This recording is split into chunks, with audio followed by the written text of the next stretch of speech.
తాడేపల్లిలోని వైఎస్ఆర్సీపీ కేంద్ర కార్యాలయంలో రాష్ట్ర వ్యాప్తంగా ఉన్న పార్టీ బీసీ సీనియర్ నాయకులతో అత్యవసర సమావేశం నిర్వహించారు. వెన్నెపోటు పార్టీపై బీసీ గర్జన పేరుతో ఏర్పాటు చేసిన ఈ కార్యక్రమంలో పలువురు కీలక నేతలు హాజరై కూటమి ప్రభుత్వ తీరును ఎండగట్టారు.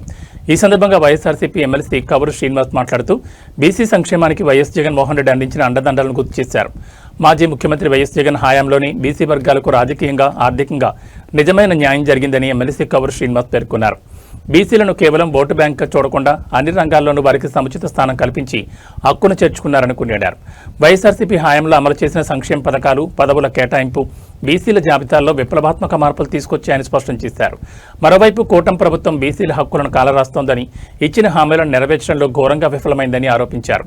వైఎస్ఆర్సీపీ చేపడుతున్న బీసీ గర్జన ద్వారా ప్రజాక్షేత్రంలో ప్రభుత్వం అసలు రంగును బయటపెడతామని, బీసీలకు తోడుగా వైఎస్ఆర్సీపీ పోరాటం కొనసాగుతుందని హెచ్చరించారు. ఈరోజు వెన్నుపోటు పార్టీపై బీసీ గర్జన అనే కార్యక్రమం మరి వైఎస్ఆర్ కాంగ్రెస్ పార్టీ ఆధ్వర్యంలో కేంద్ర కార్యాలయంలో ఈరోజు జరుగుతుంది.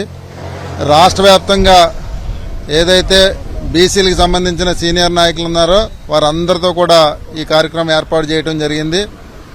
ఎందుకంటే మన రాష్ట్రంలో చాలా రాజకీయ పార్టీలు ఉన్నాయి. ఆ రాజకీయ పార్టీలన్నీ కూడా సామాజిక న్యాయం చేస్తామని చెప్పేసి మాటలు చెప్పడం తప్ప చేసిన దాఖలాలు ఎక్కడా కూడా లేవు. ఎక్కడన్నా బీసీలకి న్యాయం జరిగిందంటే అది మరి మాజీ ముఖ్యమంత్రి వర్యులు గౌరవనీయులు జగన్మోహన్ రెడ్డి గారి ఆధ్వర్యంలోనే చెప్పాలి. ఎందుకంటే 2019 నుంచి 2024 వరకు ఆయన అధికారంలోకి వచ్చిన తర్వాత ఈ రాష్ట్రంలో ఉన్నటువంటి బీసీలందరికీ కూడా ఏ విధంగా న్యాయం చేశారన్నది మనం అందరం కూడా కళ్ళారా చూసాం. ఎందుకంటే ఏ ప్రాంతంలో ఏ సామాజిక వర్గం ఎక్కువ ఉందో ఆ సామాజిక వర్గానికి ఏ విధంగా ప్రాతినిధ్యం వహించాలి, ఏ విధంగా వాళ్ళకి మంచి జరిగే విధంగా మనం చేయాలన్న ఆలోచనతోటి అనేక రకాలుగా మరి వాళ్ళందరికీ కూడా పదవులు ఇచ్చి ఈరోజు మంచి చేసిన నాయకుడు ఎవరైనా ఉన్నారంటే జగన్మోహన్ రెడ్డి గారు.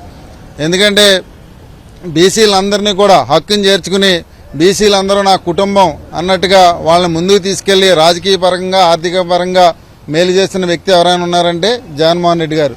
దాన్ని దృష్టిలో పెట్టుకునే ఖచ్చితంగా రేపు రాబోయే రోజుల్లో బీసీలందరం కూడా ఐక్యమయ్యి మళ్లీ జగన్మోహన్ రెడ్డి గారిని ముఖ్యమంత్రి చేసుకుంటేనే మన పిల్లల భవిష్యత్తు కానీ మన భవిష్యత్తు కానీ బాగుంటుందని చెప్పేసి మేము అందరం కూడా తెలియజేస్తాం. ఎందుకంటే ఇప్పుడు ఉన్నటువంటి వెన్నుపోటు పార్టీ మొన్ననే అసెంబ్లీలో మరి ముఖ్యమంత్రి చంద్రబాబు నాయుడు గారు చేసిన వ్యాఖ్యలు మనం అందరం కూడా చూస్తున్నాం. మేము ఒక బీసీలకు సంబంధించి ఒక జీవో పాస్ చేస్తున్నాం, బిల్లు పెడుతున్నాం అని చెప్పేసి ఆయన 34% వాళ్ళకి రిజర్వేషన్లు ఇస్తామని చెప్పేసి మళ్ళీ ఏదైతే స్థానిక సంస్థల ఎన్నికలు వస్తున్నాయో ఎన్నికల కోసం మళ్ళీ ఒక